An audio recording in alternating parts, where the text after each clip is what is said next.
Hace unos meses, el gobierno de Dina Boluarte promulgó la denominada nueva ley APSI, la misma que fue impulsada desde el Congreso de la República y cuyos cambios tendrán serias implicancias en el ejercicio de los derechos ciudadanos y en la labor de las organizaciones de sociedad civil.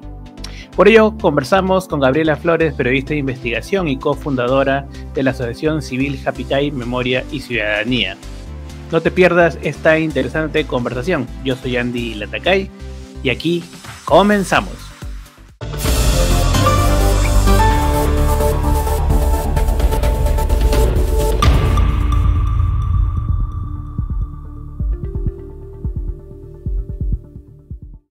¿Qué tal, Gabriela? Muy buenas noches, bienvenida al programa. Gracias por aceptar nuestra invitación. Buenas noches, Andy. Muchas gracias por la invitación. Acá encantada para conversar. Perfecto.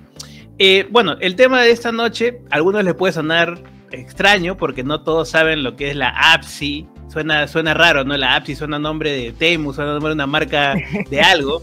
Pero la APSI es las siglas de la Agencia Peruana de Cooperación Internacional. Primero, para entender esto, quisieras que al gran público pudieras explicarle, Gabriela, ¿qué cosa es la APSI? ¿Para qué sirve? O sea, ¿y qué implicancia tiene en nuestras vidas? A ver, APSI es, como tú dices, la Agencia Peruana de Cooperación Internacional. Es una entidad del Estado que pertenece al Ministerio de Relaciones Exteriores, con lo cual pueden ver que tiene relación con todo lo que tiene que ver con la política exterior, ¿no es cierto?, con las relaciones internacionales, principalmente vinculado a la gestión de recursos del extranjero que vienen al país, tanto para el Estado como para organizaciones ciudadanas, para implementar diferentes proyectos, acciones, actividades, programas, para alcanzar, digamos, algunas metas de desarrollo del país, luchar contra la pobreza, proteger los derechos de las personas al acceso al agua, a la educación, para temas incluso de ayuda humanitaria, asistenciales, ¿no es cierto? Eso es lo que regula la APSI, ¿no? Y entre sus funciones, de alguna manera dicta las pautas para ver cómo se maneja esa cooperación y también supervisa o fiscaliza a las instituciones que usan esos fondos de la cooperación internacional, que son fondos del extranjero, para esos programas, ¿no? Claro. A ver, para poner un poco de contexto a la gente, ¿no? Entonces, lo que el Congreso ha hecho, ¿no?, o ha querido hacer, ha dicho, bueno, la APSI no sirve, no está haciendo un buen trabajo, no está fiscalizando bien, ¿no? Están las ONG, las instituciones están haciendo lo que quieren con la plata, entonces por lo tanto hay que meterle la mano, hay que modificarla, hay que cambiarla. Esta nueva ley APSI que el Congreso, que entiendo ha trabajado en varios otros proyectos y se lo ha convertido en uno solo para modificar lo que era la ley de este ente, ¿qué implicancias tiene? O sea, ¿qué de diferente tiene esta ley? Entiendo que ha pasado por todo un proceso de cambios, incluso cuando lo aprobaron fue sorpresivo, porque como acostumbra este Congreso, cambian las cosas a última hora y lo que empieza siendo A, después llega B y el día que toca el pleno, saca C. ¿Cómo fue esto, Gabriela? Cuéntame un poco para que la gente se entere. A ver, un poco para contarle a la gente cómo funciona en el Congreso aprobar una ley, ¿no? Normalmente hay una serie de congresistas que tienen sus bancadas y que presentan proyectos de ley, proyectos de normas. Esos proyectos se van a los grupos de trabajo, que son las comisiones parlamentarias, según el tema. En este caso han habido alrededor de 6 proyectos de diferentes bancadas vinculadas con este tema de la cooperación, que fueron a la Comisión de Relaciones Exteriores. Ese proceso empezó más o menos el año pasado. La Comisión de Relaciones Exteriores, presidida además por parlamentarios que tenían sus proyectos de ley también en el tema, y que tienen conflictos de intereses directos con ese tema, aprobó un dictamen. El dictamen es, digamos, el texto de la ley que aprueba la comisión, ¿no es cierto? Y que tiene además una serie de argumentos de por qué ese texto. Ese dictamen se aprobó en junio del 2024, muy cuestionado, no solo en el Perú, sino a nivel internacional. Se postergó muchas veces que esté en el Pleno del Congreso, que es finalmente donde se tiene que aprobar un dictamen, y finalmente en marzo de este año entró al Pleno del Congreso. Y durante el debate, que en realidad fueron la intervención de 3 de los autores de los proyectos originales,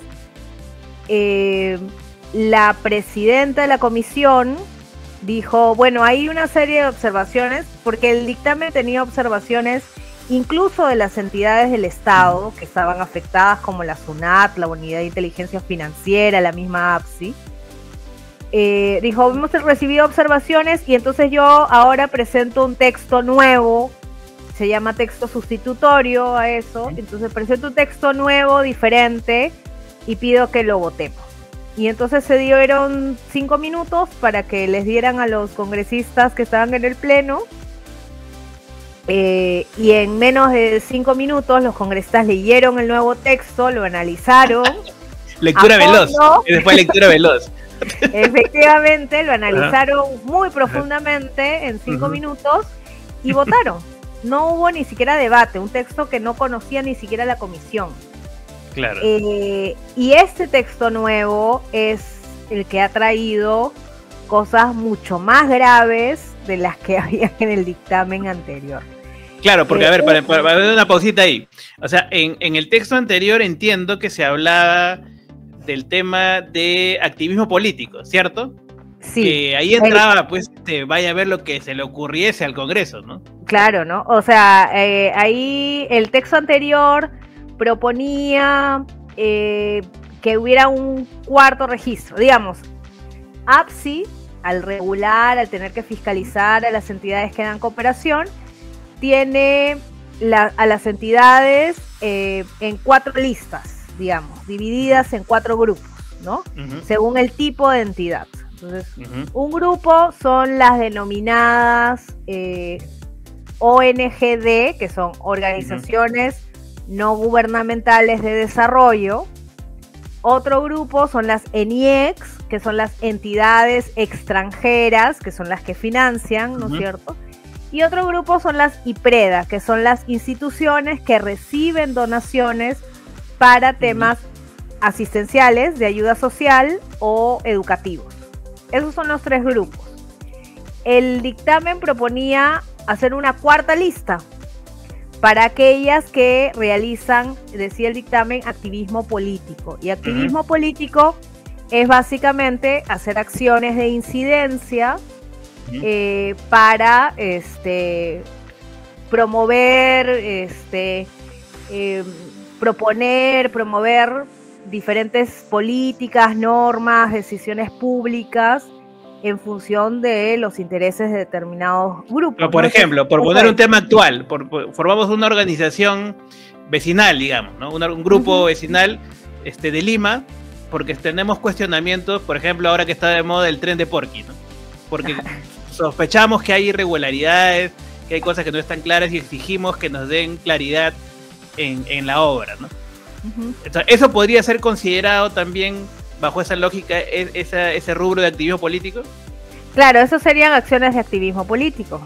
El gremio, por ejemplo, de las ollas comunes y comedores populares, que además durante la pandemia fueron muy activos y que han hecho una serie de acciones para que en el Congreso se apruebe la ley de ollas comunes, para que el Ejecutivo efectivamente destine los presupuestos que tiene que destinar a los comedores.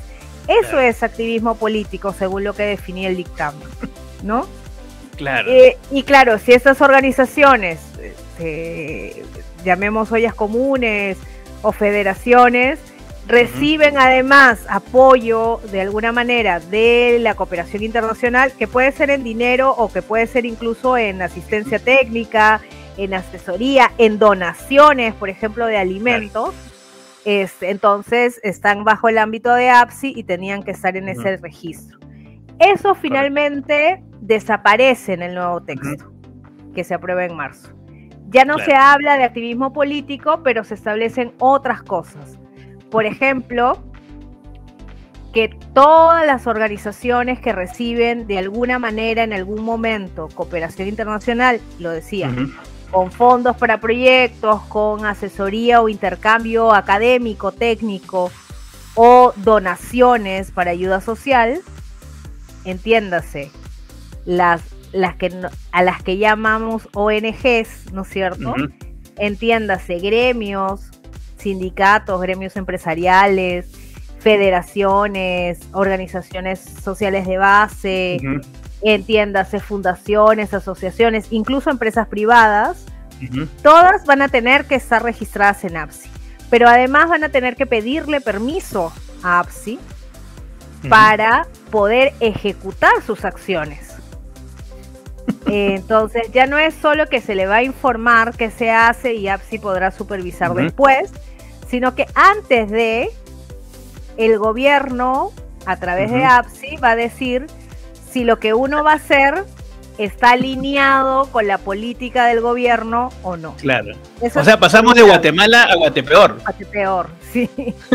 Sí, esas son acciones de censura previa, ¿no es cierto? O sea, por ejemplo, varios medios independientes que se sostienen además porque hay una serie de fondos, de premios que reciben de la cooperación internacional, tendrían que informarle a APSI sus proyectos de investigación sobre temas de corrupción del gobierno, y APSI les dirá si pueden hacerlo o no, porque no se alinea a las políticas de Estado.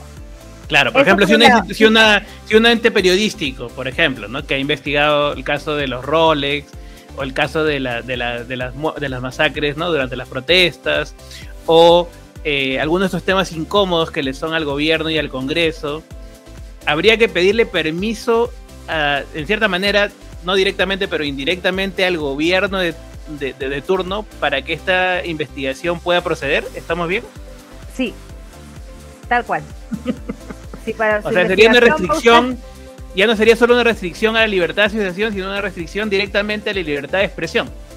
Sí, e indirectamente una restricción a todos los ciudadanos a la libertad de información. O sea, este programa no podría existir, mejor dicho. No, si recibes fondos de cooperación internacional para hacer el programa, vas a tener que registrarte en APSI, pero además pedirle permiso a APSI para ejecutar los contenidos. Tus acciones, sí. O sea, regresamos a la Inquisición, casi, de lo que le guste al gobierno.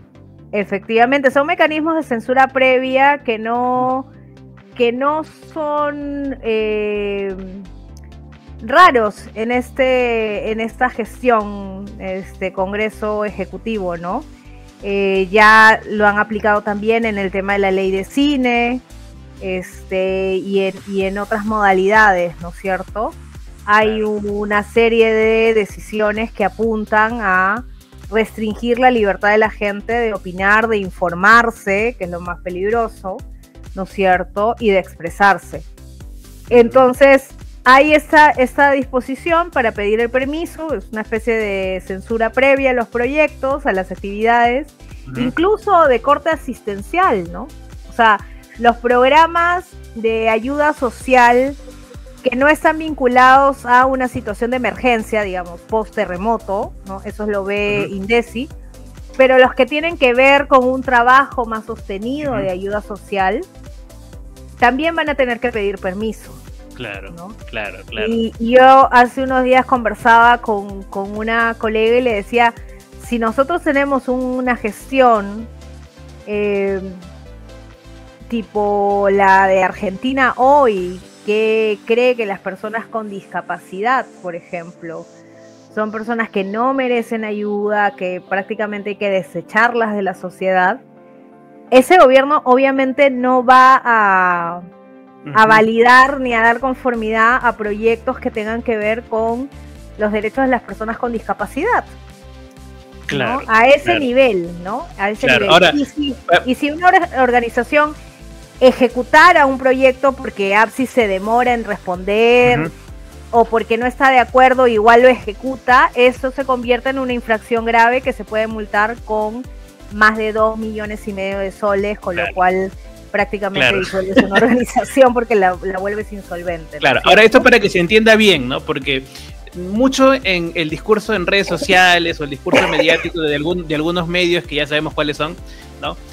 Se ha vendido esta noticia como, ay, las ONG caviares, ¿no? Las ONGs caviares comunistas, lo que no quieren es que las fiscalicen, ¿no? O están defendiendo sus intereses, su dinero.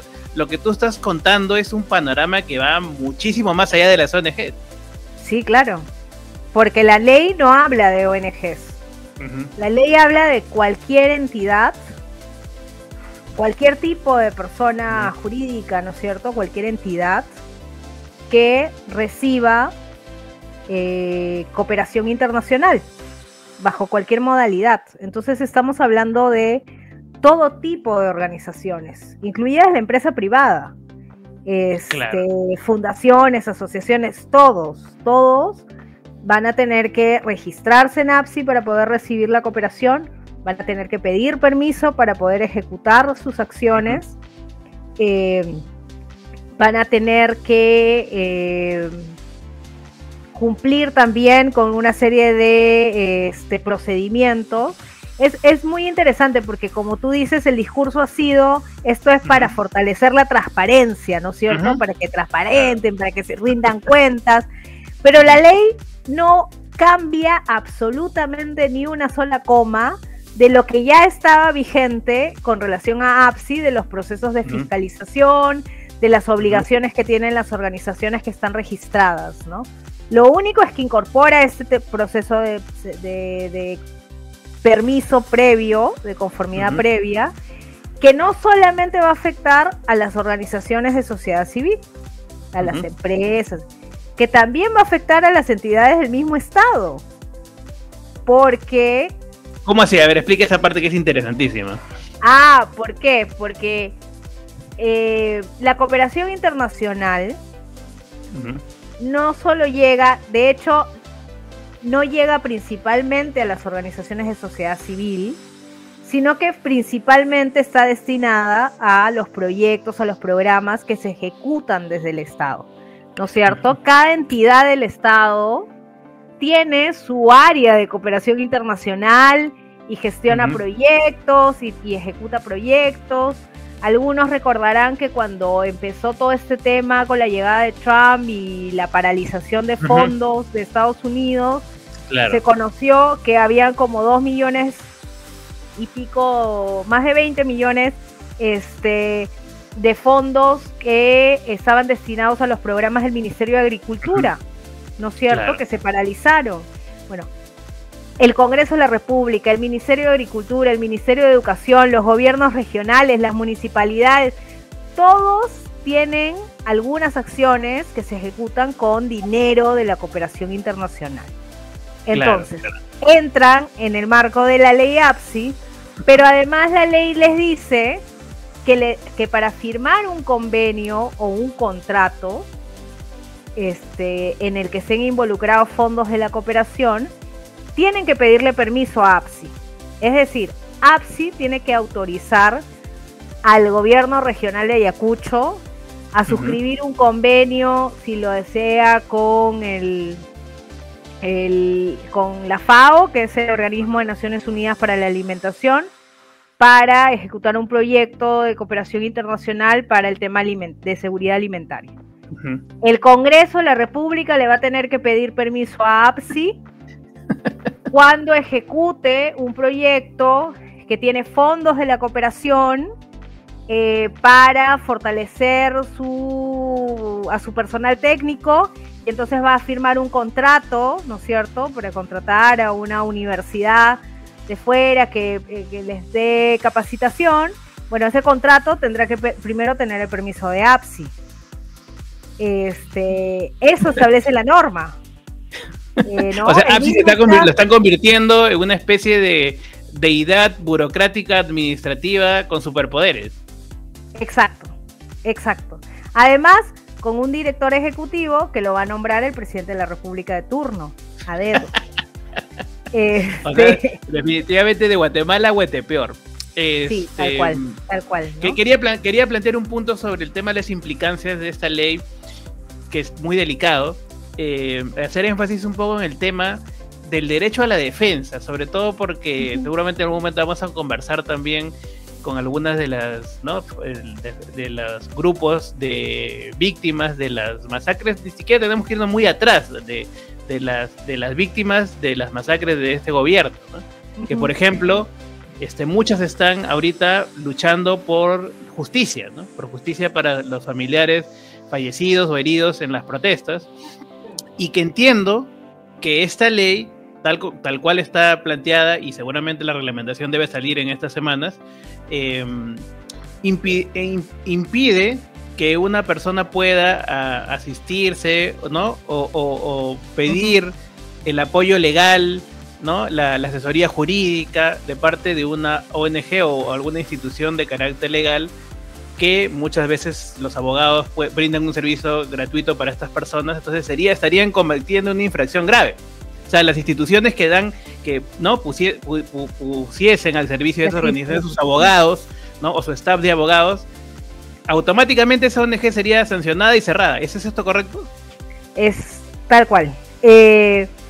La norma, yo decía, ¿no?, se dice que es para transparentar, pero no mueven ni una coma de los procesos de fiscalización. De hecho, ya hoy las organizaciones le rinden cuentas a APSI, le rinden cuentas a SUNAT, a la Unidad de Inteligencia Financiera, a la Superintendencia de Fiscalización Laboral. Hay un montón de mecanismos por los cuales el Estado efectivamente supervisa a las organizaciones. Pero más allá, y esa norma lo que va a hacer es sobrecargar a esas instituciones, con lo cual en realidad, más que fortalecer su trabajo, lo va a debilitar. Pues no hay posibilidad de que APSI, por ejemplo, pueda fiscalizar un universo que va a ser inmenso, ¿no es cierto? Pero además, lo que sí hace esta norma es incrementar la lista de infracciones. Entonces está más pensada a poner la mayor cantidad de trabas en el camino para que de todas maneras las organizaciones cometan una infracción y sean sancionadas, ¿no?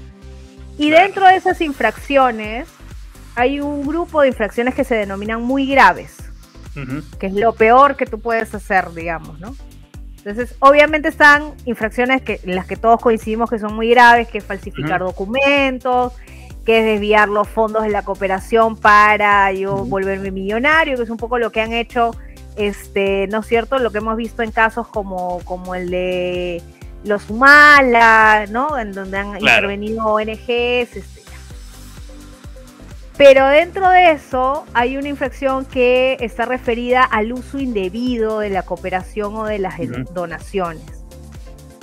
Y a modo de ejemplo, señalan explícitamente que uso indebido es asesorar, financiar o asistir de cualquier manera una acción judicial, administrativa o de otra naturaleza. Mira lo amplio de la descripción. Ahí entra de todo. Entra de todo. Contra el Estado peruano a nivel nacional o internacional. Y eso claramente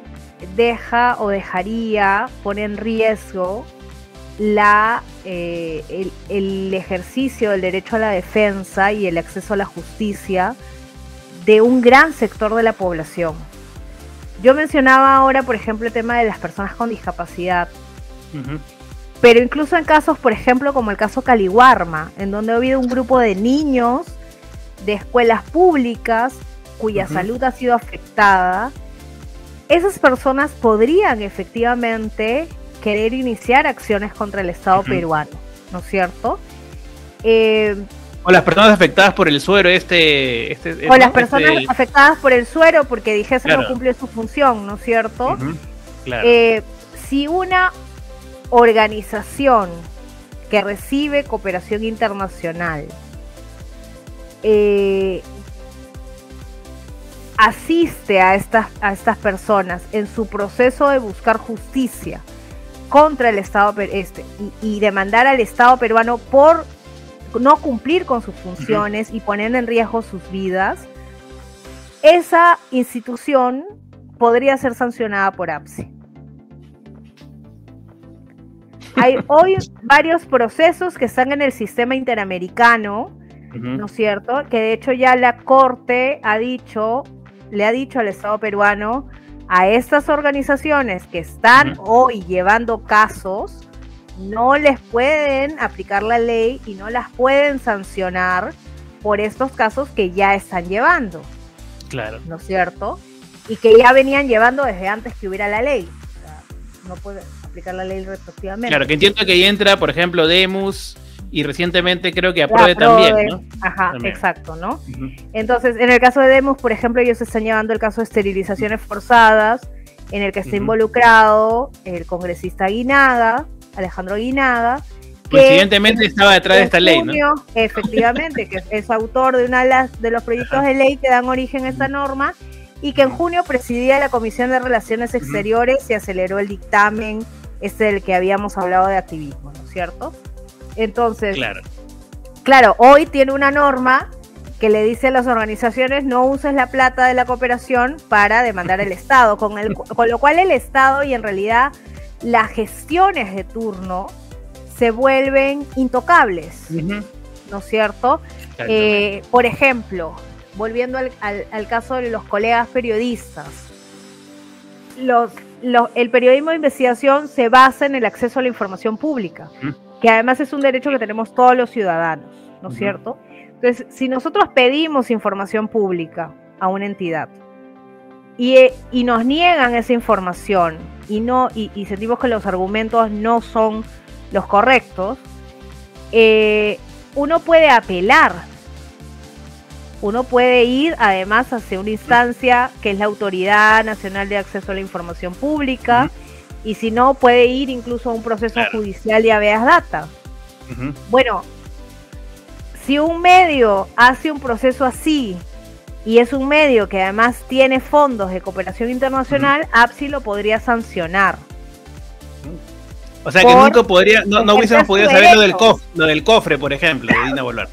Por ejemplo, no podríamos haber salido lo del cofre, no podríamos... O de su alimentación cara que pagamos todos. Exacto, ¿no? O sea, es una descripción además tan amplia que, por ejemplo, tampoco podremos hacer informes sombra, ¿no? Informes paralelos de... Hasta eso está sancionado. Estado, es que podría entenderse, ¿no es cierto? Cuando dicen asesorar, asistir o financiar acciones de otra naturaleza contra el Estado peruano a nivel nacional o internacional. O sea, ya ni siquiera hacer informes. Si yo hago un informe indicando que el Estado no está cumpliendo con sus obligaciones en el marco de la Convención contra la Corrupción y lo presento a la Conferencia de Estados Partes de la Convención, podría interpretarse, está tan abierto que podría interpretarse como una acción contra el Estado peruano, ¿no? Pero además, en una lógica perversa que agudiza una desigualdad. El Estado debería ser garante del ejercicio de derechos de los ciudadanos, sobre todo de aquellos que tienen menos recursos y por lo tanto menos posibilidades de acceso a una defensa, por ejemplo. Claro. Las víctimas que tú mencionabas de las violaciones de derechos humanos de hace un par de años, ¿no es cierto? Pero también las que vienen desde hace 40 años y también de los casos que hemos mencionado, como Caliwarma, como Medifarma, ¿no es cierto? Claro, claro. O las poblaciones indígenas, ¿no? Ahora el Estado les dice, no, bueno, sí las pueden defender, pero con su plata, ¿no? Paguen ustedes su defensa, ¿no? Es más o menos lo que dice. Pero al mismo tiempo, el Estado desembolsa millones de soles para pagar la defensa privada de los funcionarios públicos que están denunciados por corrupción y otros delitos. Además, en el caso de corrupción es un esquema casi absurdo, ¿no? Porque es como, en el caso de corrupción, la víctima es el Estado, ¿verdad? Claro, claro. Ya. Pero esa víctima le paga la defensa a la persona a la que está acusando. Entonces es como si yo... Es un contrasentido. Alguien me roba, claro, ¿no? Chapan al choro, yo lo denuncio, estoy en un proceso contra él, pero yo le pago la defensa al choro. Es así de absurdo. Es un asalto a mano armada. Es un asalto a mano armada. Y entonces los fondos que el Estado destina a eso son millonarios. Los recursos que se le dan a las entidades que tienen que perseguir el delito, las procuradurías y las fiscalías, son muy pocos, con lo cual ya hay una desigualdad. Pero ahora además a las víctimas más pobres se les dice no te pueden ayudar con esos fondos, mira tú cómo consigues la defensa, ¿no? Es una lógica bien perversa. Terrible. Perversa. Una última pregunta porque nos está ganando el tiempo. Has mencionado que obviamente esto tiene un espectro internacional que viola una serie de derechos, ¿no? Como la libertad de expresión y demás. Entonces la pregunta que se cae madura para cerrar esta conversación es: ¿esto no es inconstitucional? ¿Esto no viola tratados internacionales? O sea, racionalmente uno tendría que ir al Tribunal Constitucional, uno tendría que ir a la Corte Internacional. O sea, ¿cuál sería el camino a seguir y cuál es el camino que se está siguiendo? Porque esto obviamente va a motivar o ya ha motivado una respuesta de parte de sociedad civil, Gabriel. Sí, de hecho nosotros consideramos que es una norma inconstitucional y es una norma que viola diferentes tratados y compromisos internacionales. En esa línea hay varias acciones que se están haciendo. Por un lado, lo que se ha hecho es a nivel nacional usar la figura de las acciones de amparo, que son el cuestionamiento a la ley y el pedir que la ley no se implemente a nivel del Poder Judicial. Entiendo yo que hay alrededor de una decena de acciones de amparo de diversas organizaciones y probablemente vengan más acciones, porque como decíamos, no solo las organizaciones están siendo afectadas directamente, sino las poblaciones con las que trabajan esas organizaciones, ¿no? Los ciudadanos también. Entonces ese es un camino que toma su tiempo, que tiene un camino, y el otro es el camino también de las instancias internacionales, ¿no? Y se está informando a diferentes instancias. Yo mencionaba ahora las 2 resoluciones de la Corte Interamericana frente a casos concretos. También la Comisión de Derechos Humanos de Naciones Unidas ha emitido hace unos días también una resolución reafirmando el compromiso sobre el derecho a la libertad de asociación y de reunión, y reafirmando la obligación de los estados de no implementar normas que violen esos derechos, pero además afirmando que el derecho a la defensa y el acceso a la justicia es una condición casi que no se puede desvincular del derecho a la asociación, ¿no? Y así hay diversos pronunciamientos también de organismos internacionales en la materia, y se está informando también en diferentes instancias sobre el tema, incluido instancias en las que el Estado peruano ha dicho que quiere ser parte, como la OCDE, ¿no? Y que obviamente una norma como esta viola todos los principios que la OCDE le exige al Estado cumplir, ¿no?